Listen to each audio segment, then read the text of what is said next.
Every year, around this time, millions of people promise themselves the same thing. This year will be different. This year, I'll finally change. This year, I'll become who I was meant to be. And for a moment, it feels true. But weeks later, nothing has changed. Not because you failed, not because you're weak, but because you tried to bring an old version of yourself into a new season of life. And life doesn't work that way. Here's a truth most people never hear. Your old self is not neutral. It actively resists your growth, your habits, your thought patterns, your emotional reactions, your identity. They were all designed for survival in your past, not success in your future. The brain doesn't chase progress. It protects familiarity. So when you say, "I want more," your nervous system hears danger. That's why change feels heavy. That's why motivation fades. That's why New Year energy disappears. It's not laziness. It's identity conflict. Neuroscience reveals something uncomfortable, which state that your brain is loyal, not to your dreams, but to your patterns. If you've been the procrastinator, the overthinker, the people pleaser, the comfort seeker, your brain has built neural highways to keep you there. Change threatens efficiency, and the brain hates inefficiency. So every time you try to step into a higher version of yourself, your mind quietly pulls you back with thoughts like, "This isn't really you. You'll fail anyway. Start tomorrow. You've tried before." That's not sabotage. That's identity preservation. Motivation is not the missing piece.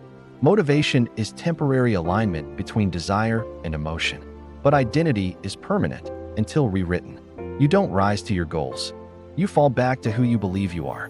That's why goals fail, resolutions collapse, and discipline feels exhausting. Because you're trying to act like a new person without becoming one. Here's the uncomfortable truth. Your old self cannot come with you. Not all of it. Some beliefs must die. Some habits must end. Some relationships must lose access to you. Some comfort zones must be abandoned. Growth is not addition. It's subtraction. Every level of your life demands a different version of you. And the version that survived last year may be the very thing blocking the next one. Most people think growth feels like excitement, but it doesn't. It feels like loss. Because when you change, you don't just gain something new. You lose the familiar version of yourself that kept you safe. The version that knew how to survive. The version that fit into certain rooms. The version that didn't threaten anyone. The version that didn't risk rejection. And your brain interprets that loss the same way it interprets grief. That's why growth feels heavy, feels lonely. And that's why people quit right before breakthrough. They're not tired.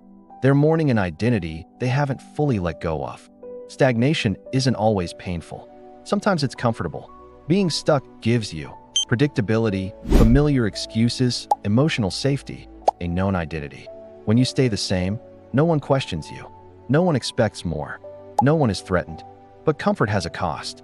The longer you stay, the harder it becomes to leave. Not because you can't grow, but because your nervous system has learned that this is home. Let me tell you something no one warns you about. Your environment wants you to stay the same. Not because people hate you, but because your growth forces them to confront their own stagnation. When you change, old dynamics break, old labels stop working, old expectations collapse, and that creates discomfort. So people may subtly pull you back, with jokes, with doubt, with concern, with reminders of who you used to be. Not to harm you, but to restore balance.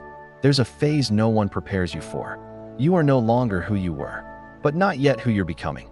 This is the identity gap, and it's where most people quit. Because in this space, confidence drops, certainty disappears, external validation fades. But this phase is not failure. It's rewiring. The brain is dissolving old neural pathways before new ones are fully built. This discomfort is proof that change is happening. People don't go back because they're weak.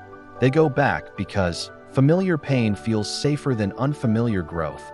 Old patterns offer instant emotional relief. The new identity feels lonely at first. So they retreat, not realizing they were one emotional threshold away from transformation. Growth always asks the same question. Can you tolerate discomfort long enough to become someone new?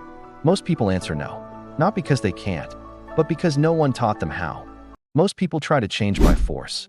They wake up and say, "I'm going to be disciplined now. I'm done being lazy. I'm a new person." And it lasts a few days because force creates resistance. The brain doesn't respond to pressure. It responds to safety and repetition. If change feels like punishment, your nervous system will rebel. That's why extreme routines collapse. That's why motivation crashes die. That's why people burn out before they transform. Real change is not aggressive. It's strategic. Here's the rule that changes everything. You don't think your way into a new identity. You act your way into one. Every small action you repeat becomes evidence. Not for the world, but for your brain. Each time you keep a promise to yourself, your brain updates the story. Maybe this is who we are now. That's why. Tiny habits work. Consistency beats intensity. Quiet discipline outperforms motivation. Identity isn't declared. It's earned. Transformation doesn't need drama. In fact, the quieter it is, the more powerful it becomes. The most dangerous people in life don't announce change. They let results speak. Instead of, "I'm changing my life this year," try, "I'll show myself." No posts, no declarations, no pressure. Just silent alignment between intention and action. This removes ego from the process, and ego is what kills consistency. Ask yourself this. If I already were the person I want to become, what would I do today? Not someday, not perfectly. Today, would I move my body, protect my energy, say no, start before I feel ready, rest without guilt? The future version of you isn't extreme. They're aligned. And alignment is built through daily, ordinary decisions repeated over time. Here's a secret no one talks about. If discipline feels exciting, it won't last.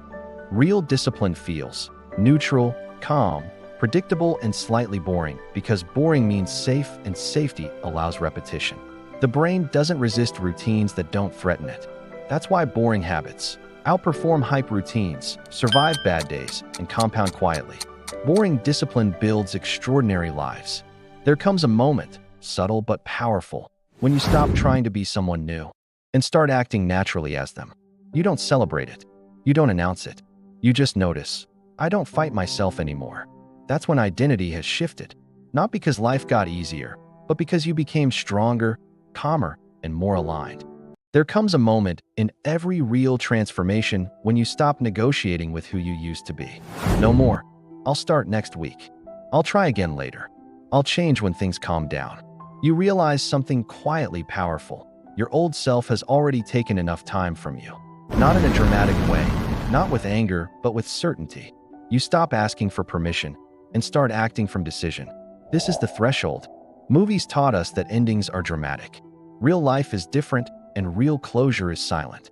It looks like not reacting the way you used to, choosing rest without guilt, walking away without explanation, doing the work without applause.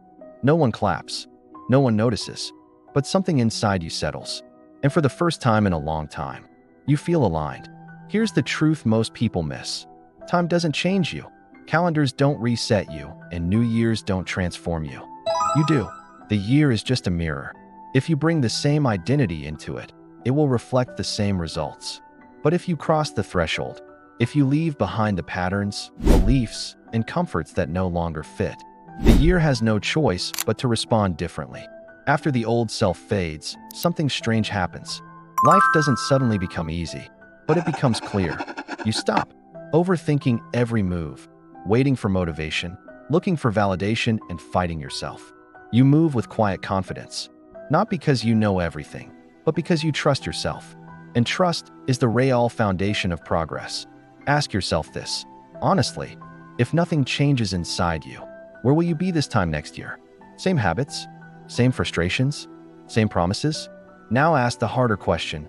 What would your life look like if you stopped carrying the version of yourself that no longer fits?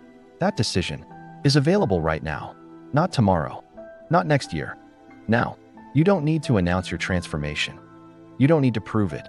You don't need permission. Let this year be different, not because you tried harder, but because you became someone new. Leave the old self behind, not with anger, not with regret, but with gratitude. They got you here, but they can't take you further. If you found this useful, subscribe for more daily powerful mindset videos. You're becoming stronger, wiser, and more powerful than you realize.